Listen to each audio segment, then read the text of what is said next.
জয় জগন্নাথ শ্রোতা বন্ধু শুনি সমুঝই জন মুদিত মন মজয় অতি অনুরাগ লহই চারি ফল অছত তনু সাধু সমাজ প্রয়াগ বলিয়ে ভক্তবৎসল ভগবান কি জয়।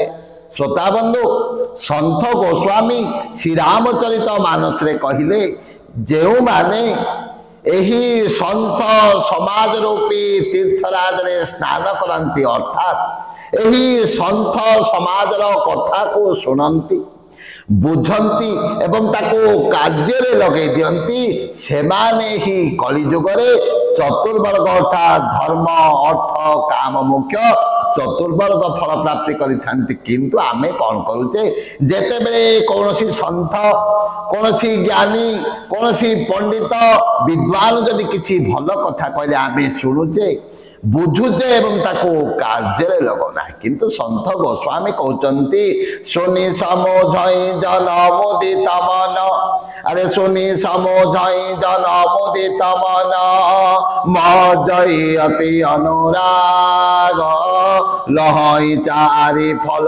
ଅଛତ ତନୁ ଆଉ ଲହଇ ଚାରି ଫଲ ଅଛତ ତନୁ ସାଧୁ ସମାଜ ପ୍ରୟାଗ।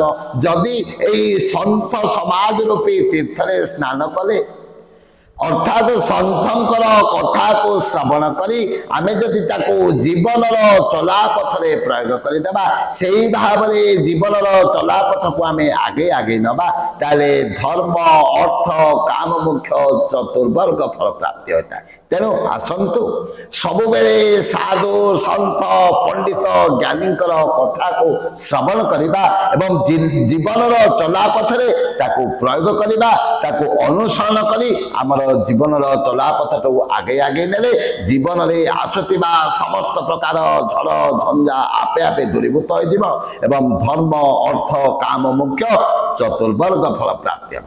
ଜୟ ଜୟ ଜଗନ୍ନାଥ, ଜୟ ଜୟ ଜଗନ୍ନାଥ, ଜୟ ଜୟ ଜଗନ୍ନାଥ।